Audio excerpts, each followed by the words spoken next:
Continuamos con la clase de trastornos de la comunicación y el lenguaje. En la primera parte, entonces, estuvimos viendo de manera general las diferencias entre comunicación, lenguaje y habla, las pautas de alarma, los hitos del desarrollo. Y si tuviésemos que hacer una síntesis, podríamos decir que la comunicación es la base del lenguaje para aprender y para poner en práctica este lenguaje. Y que no solamente tenemos que eh, esperar que el niño hable, sino también tenemos que desarrollar lo cognitivo, ¿sí? El proceso cognitivo. ¿Por qué? Porque también al desarrollar el proceso cognitivo, hacemos que el lenguaje justamente no solamente eh, pensemos en que lo importante es que el niño hable, ¿sí? Muchas veces escuchamos a los papás, inclusive algunos docentes, que ponen el foco en el lenguaje, ¿sí? En el código. Y también es importante que podamos desarrollar lo cognitivo, ¿sí?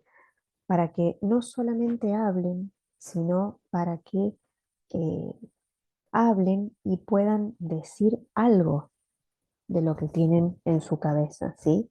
Por eso es muy importante, eh, dentro de los niveles del lenguaje de los que estuvimos hablando, el nivel semántico, que es el nivel de los significados, ¿sí? Mientras más significados tengamos en nuestra cabeza, mayor simbolismo vamos a tener, mayores representaciones vamos a poder tener para darle un significado al mundo y después poder utilizarlo. Ahora vamos a enfocarnos específicamente en el trastorno específico del lenguaje, que actualmente, a partir del 2017 aproximadamente, eh, se ha intentado cambiar esta etiqueta por la de trastorno del desarrollo del lenguaje. Primeramente, tendríamos que definir el trastorno específico del lenguaje, y a mí me gusta mucho la definición del doctor Gerardo Aguado, que habla de que este trastorno específico del lenguaje es una limitación significativa del lenguaje, pero que no se debe ni a pérdida auditiva, ni a daño cerebral, ni a una baja inteligencia, ni a déficit motores, ni a alteraciones en el desarrollo afectivo, ni a factores socioambientales desfavorables, ¿sí? Sino que es puramente y exclusivamente, como lo dice el término, específico del lenguaje. Tampoco entra las dificultades en la comunicación, como sucede en los niños con TEA, ¿sí? Ahí tenemos una diferenciación importante entre lo que es un trastorno del desarrollo y un trastorno del espectro del autismo, en donde se pone el foco en la comunicación. Si vemos este cuadro, en donde se diferencia por qué ha cambiado la categoría de específico a del desarrollo, porque si bien, como decíamos recién, dentro del trastorno específico debemos tener una audición normal, no presentar dificultades de motricidad, no debe haber ausencia de interacción social, muchos niños, ¿sí? Quedaban como fuera de esta clasificación porque a su vez también tenían otro tipo de dificultades, como por ejemplo dificultades emocionales, sociales, conductuales, sensoriales, eh, dificultades en las funciones ejecutivas, como era el, la flexibilidad, la memoria de trabajo, el control inhibitorio. Entonces, Este grupo de investigadores, que es el consorcio de Catalyst, que es el nombre que lleva, pudieron reunirse y pensar en cambiar este término a trastornos del desarrollo del lenguaje, ya que las dificultades lingüísticas que se veían o que se podían diagnosticar en estos niños también estaban acompañadas de estas otras dificultades.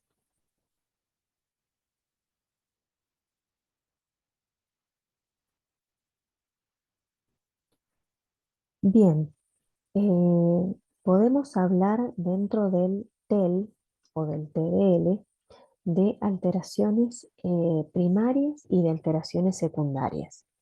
Las alteraciones primarias, como decíamos recién, son todas las que tienen que ver justamente con el lenguaje, específicas del lenguaje, del componente lingüístico, como es el déficit en la comprensión, el déficit en la expresión o el déficit en ambas, que a veces se habla de trastornos del lenguaje mixtos. Y las alteraciones secundarias, ¿sí? Esto, estas síntomas o estas características que se asocian a estas dificultades lingüísticas, como son el déficit de atención, el déficit en la conducta, los problemas en el desempeño social, los problemas luego de que el niño comience a alfabetizarse en el desarrollo de la lectoescritura y los problemas eh, cognitivos a largo plazo por este impacto que eh, tiene todas estas dificultades del lenguaje en el desarrollo cognitivo. Entonces, como decíamos recién, este diagnóstico diferencial que podemos llegar a hacer entre un trastorno del desarrollo del lenguaje y un trastorno del espectro del autismo tiene que ver puntualmente con la comunicación, ¿sí? Si bien en ambos están afectadas eh, algunas cuestiones de la comunicación, de la socialización, del aprendizaje y la conducta, puntualmente los chicos con trastornos del desarrollo del lenguaje o trastornos específicos del lenguaje presentan interés en vincularse con otros, aunque tengan escasos recursos comunicativos para poder hacerlos de manera efectiva, pero intentan comunicarse, ¿sí? Con otros, utilizan gestos, ¿sí? De manera espontánea para poder comunicarse, lo que no ocurre en el trastorno del espectro del autismo. En este cuadrito van a poder ver algunas diferencias, ¿sí? De estas que ya veníamos mencionando entre el trastorno específico del habla y el TEA, diferencias por áreas.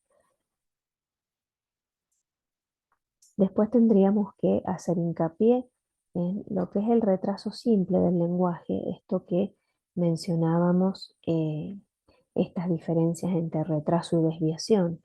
El retraso simple del lenguaje, el niño tiene alterados los distintos niveles dentro del lenguaje, pero como bien dijimos, cuando definíamos retraso, las pautas se van cumpliendo desfasadas en el tiempo, pero se van logrando. Por ejemplo, en lo fonológico, estos niños presentan, ¿sí? Muchos procesos fonológicos de simplificación, que son todas estas sustituciones que va realizando el niño a medida que va escuchando la palabra para acercarse al modelo correcto. En el nivel semántico también tienen dificultades porque tienen como una capacidad menor para procesar la información y para poder incorporarla en la memoria, eh, mientras que el desarrollo morfosintáctico en este retraso, ¿sí? Del lenguaje simple se encuentra dentro de todo, dentro de los parámetros, ¿sí? Esperables, porque el niño cumple o arma gramaticalmente correcta las oraciones, pero lo que tiene son justamente procesos fonológicos de simplificación. Por ejemplo, en lugar de decir eh, el auto es grande, quizás pueden llegar a decir ato, ande, pero la estructura morfosintáctica está completa, ¿sí? Nada más que simplificada desde lo fonológico. Y el nivel pragmático no debería haber dificultades en cuanto al uso del lenguaje. Si bien, como dijimos recién, estos niños que tienen dificultades para poder eh, transmitir lo que quieren decir, seguramente algo de la pragmática va a estar alterada porque a medida que el niño va siendo consciente de las dificultades del lenguaje que posee, ese niño se va como retrayendo o le da vergüenza hablar porque se van a burlar o porque no me van a entender.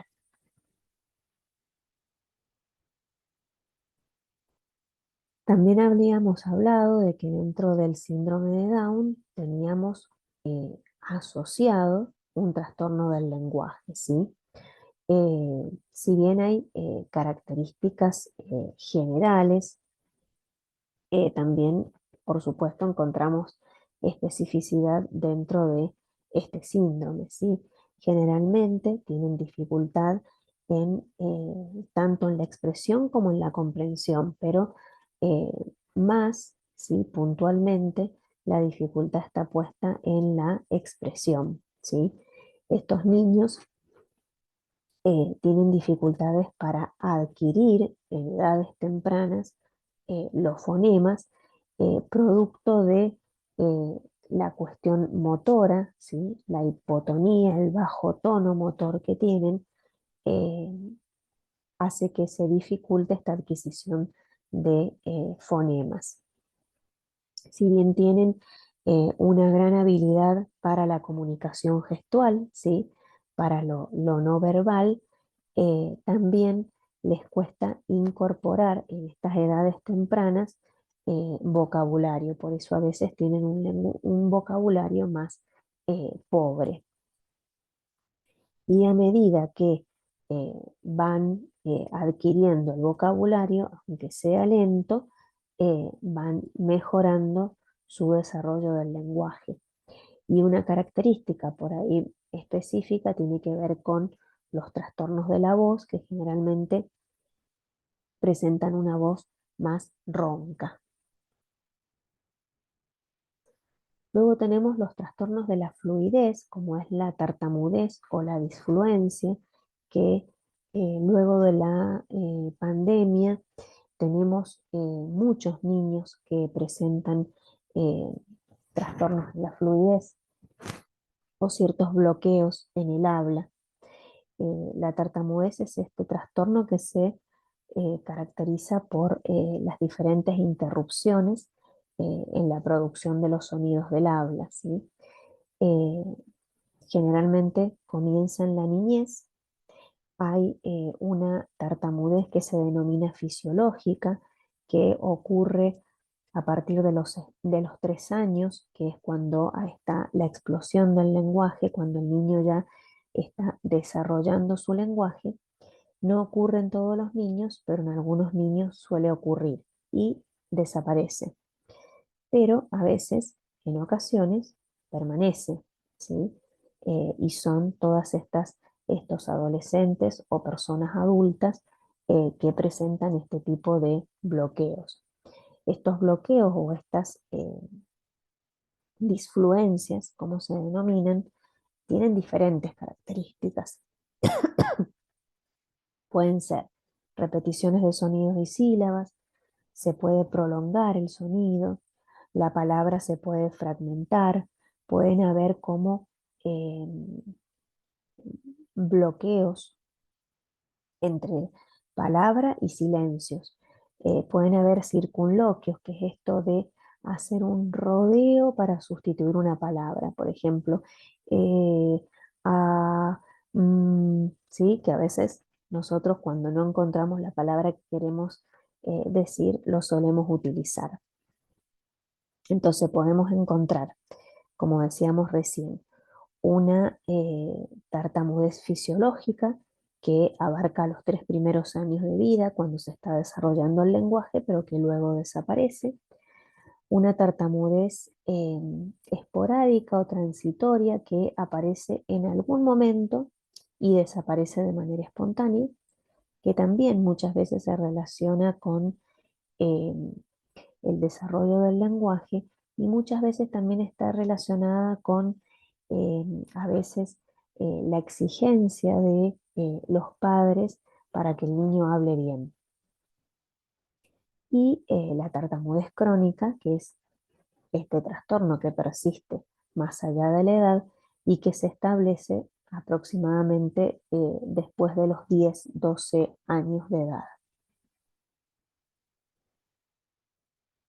¿Qué tenemos que hacer y qué no tenemos que hacer con un niño con tartamudez? Lo que no tenemos que hacer es decirle que respire, que se tranquilice, que vuelva a decir lo que nos quiere decir, que piense lo que va a decir. Muchas veces le decimos, a ver, para, respira, pensá, ¿sí? Tampoco ayuda que le completemos la frase, por más que sepamos lo que nos va a decir o que le entendamos lo que nos quiere decir, no ayuda a completar la frase. Y no respetar los turnos de comunicación. Lo que sí ayuda o lo que sí favorece a estos chicos es que podamos respetar el turno de comunicación, que los escuchemos, ¿sí? Que no completemos su frase, que le demos el tiempo que necesita para contar o para hacer la pregunta, ¿sí? Sirve esperar, escuchar y dar el tiempo. Otro de los trastornos del lenguaje y que muchas veces se van a encontrar con algunos estudiantes con este tipo de trastorno es el mutismo selectivo, ¿sí? El mutismo selectivo es esta dificultad que presentan algunos niños para poder hablar en ciertas situaciones sociales, ¿sí? Son situaciones muy específicas, ¿sí? Es en esa situación en particular, pero en otras no. Por ejemplo, hay niños que en la escuela no hablan, pero pasan la puerta de la escuela y en los demás contextos hablan sin ningún problema. Eh, También estos chicos pueden tener,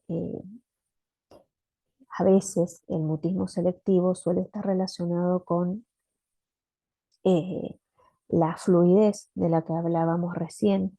Hay chicos que tienen bloqueos en el habla y empiezan a hacer un mutismo para no poder hablar porque piensan que socialmente no van a ser aceptados, ¿sí? A veces este mutismo también selectivo tiene que ver con la falta de representaciones, ¿sí? La falta de significados, la falta de vocabulario y al no tener estas representaciones, yo no puedo planificar el lenguaje para poder decirlo. Entonces también aparece este mutismo. Y a veces este mutismo es el que precede a la fobia social, ¿sí? Muchos adolescentes empiezan a tener fobia social frente a todas estas dificultades que van presentando con respecto al lenguaje.